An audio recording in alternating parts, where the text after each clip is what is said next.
What is it really like to go to school in the United States, or particularly in California? Is it like everything you've seen in the movies, or something completely different? Well, in today's video, I had the pleasure of speaking with a young Czech woman, Anna Horáková. She is originally from Prague, Czechia, but she had the opportunity to study abroad in California during 1 year of high school, or gymnasium, as they would say here in Czechia. She had always dreamt of living in the United States, and she thought that going to high school there was going to be like being in High School Musical. But she soon found out that life in an American high school is not what you see on television. This video is part 1 of my interview. She'll talk about attending a performing arts school and then changing to a more normal, typical American high school. She'll talk about the differences between types of school in Czechia and in the United States, what the academics were like, the student-teacher relationship, and why she had to switch host families not once, but twice. But before we talk to Anna, I want to quickly thank my sponsor, italki, for helping me bring you videos like this. italki is an online platform where you can meet real professional teachers that teach over 130 languages. This month, I've joined my viewers and thousands of others in the 2020 italki Challenge. I've personally challenged myself to have 16 hours of Czech lessons in 60 days. Now, I could have scheduled myself for 3 lessons a week with the same teacher, but I thought it would be more challenging to meet as many different teachers as I could. I wanted to focus on different accents and learn different ways to say things, and so that's exactly what I did. Annetta enunciated very clearly and really helped me to understand what she was saying. She taught me about the Czech pastime mushroom hunting and told me never to eat červené mohomrky. So that might have been a life-saving conversation. I had a nice conversation with Tom about Czech drinks, and he told me about one I never even knew about, and I'm going to add to an upcoming video. Christina helped me practice asking questions because I have a real problem with the slovosled, with the word order of questions. And when you know how to ask questions better, you're more engaging in a conversation with someone in another language. So far, my challenge is doing great. I've completed 9 out of 16 lessons, so I need to catch up a little in the second half of the challenge. I feel like my progress in learning Czech is skyrocketing with this challenge. There's still a few weeks left for you to join the italki Challenge or sign up for italki and create a challenge of your own. Learning a new language can help you earn a higher salary. According to a recruiting company survey, people who speak a foreign language can earn 10 to 15% more than people who don't speak another language. What could you be earning next year if you added a foreign language to your CV? And when you sign up for italki using my link, you help me support this channel so I can keep bringing you interesting videos about an American's experience in Prague and great interviews like the one you're about to watch. So thank you very much. On to the video. So thanks for joining me for this little chat. Thank you for having me. Of course, of course. So you're here because you went to what we would call high school in the United States. Yes. How old were you when you went? I was 17, almost 18. How did you apply for this? Well, I started wanting to go to the US when I was 12, because I had been learning English since I was 5 because my mom's a translator. And I kind of fell in love with America and American culture at that young age. And then I just applied through an agency. What did you think it was going to be like? What was your impression? Well, I thought it was going to be like High School Musical. It's what everybody says, every foreign exchange student says. Yeah. But yeah, I just thought that California was going to be perfect and, the beach and Hollywood and everything what Czech people or Europeans think. America is the best country in the world, and there's nothing better than America. And that were my thoughts back then when I was 17. And did you apply specifically to California schools? No, I didn't. I applied, and I could have been anywhere in the US. So I was so lucky. I was really, really happy when I found out that I was going to go to California. It was a dream come true, kind of. What was your level of English at that time? I have to say my level of English was pretty good because, as I said before, I had been learning since I was 5, you know, and I attended some British Council courses, and I had played drama in English in Prague. You know, I was in a theater group. Yeah. So it was pretty good. Was the application process difficult? Did you have to prove your English? What was the process like? I wouldn't say it was difficult. It was very long. You know, I had to start doing it in November, and then, well, it took a year. In total, but it wasn't difficult. You know, it was just a lot of paperwork and stuff. But my level of English was fine. You know, and we took some exams, but they were super easy. So, can you tell me about the first school you applied to? So the first school was for the performing arts. It was an art school. And I didn't. So you really thought it was going to be High School Musical? Yes, I really thought it was going to be. And actually, they even performed the High School Musical performance at the end of the year. So it was funny. I wasn't part of it, but you know, they did that. That show, and I thought it was going to be perfect for me because of my drama experience, and I used to play piano as well, and I used to sing. But then I really didn't enjoy it, because one of the reasons was that in the classes I was with people who were maybe 10 years old, you know, 10-year-old kids. Really? And, yes, and we were together, yes. And or maybe 12, okay, not 10, but 12. And I really didn't enjoy it, you know. And those classes with the younger kids, were they like theater classes or? Yes, they were theater classes. They were the performance class. Yeah, theater classes, drama classes, yeah. What kind of classes did you take at a performing arts school? So, yeah, drama, singing, acting class, I remember. This sounds like summer camp. Yes. It sounds really cool. It sounds really cool, but it wasn't. Okay, I'll get more into that. But did you have like typical academic classes? Yes. We had history, we had English or literature.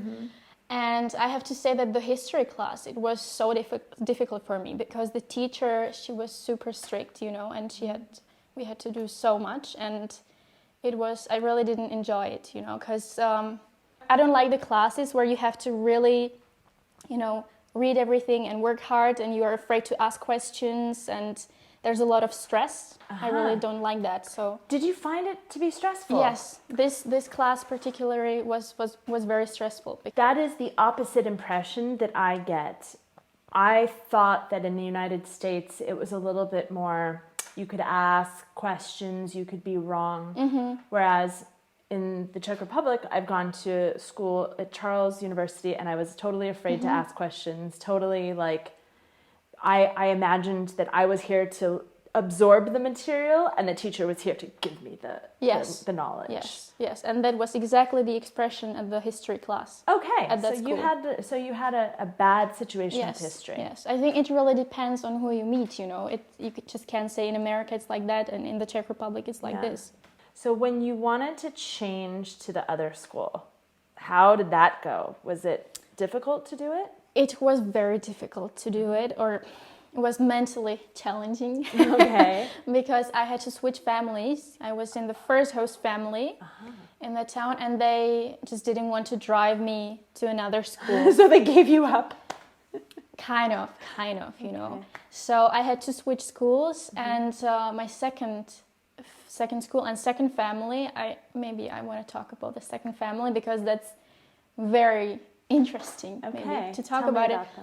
The second family, they had 9 animals in the house, and they didn't clean, and it was really, really terrible. Wow. To be there. I spent 10 days there because I caught lice from the dirt. And that's what I always say when somebody asks me about, you know, California and how amazing it was. I always tell them this experience. So I didn't stay there in this family. I had to leave, and I switched to the third family, but I stayed at the second school. So. And what was the process like because you're almost an adult at this point, but you have to tell the parents that like, I don't want to live with you anymore. Yes. Was that difficult? And that's funny that you mention it, because yes, you are almost an adult when you're 18, or I was 18 at that time. In November I turned 18, but there nobody considered me an adult, you know. Everybody treated me like a child, which was so hard for me, because I was 18 at that time, and I couldn't say anything because I would always be the bad one, you know. And yes, I had the local coordinator there, so I had to talk to her about everything, about the problems. But the problem with the agency or with the organization is always that the foreign exchange student is the one who is making problems, you know, and then the American family, they're the good people. So sometimes they don't believe you. And did they have kids your age? The second one, the second family, yeah. yes, they did. Okay. They did. Did you get along with them? Not really.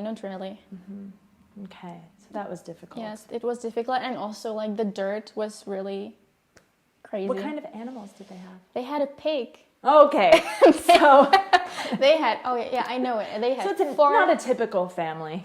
No, not a typical. They had four dogs, 3 cats, and 1 pig, something like that. And they had the cat's toilet in the bedroom, and it was smell there. And yeah, I don't want to say bad things, you know, but I'm just saying facts. That's the way it was. So it was very different. And I assume they wore shoes in the house. Of course. Okay. That was everywhere. Okay. Well, I've never met an American family with a pig, but I'm from like Los Angeles, so but I can understand how that would be a little difficult for you. Yeah. I'm interested in the performing arts school is something totally different.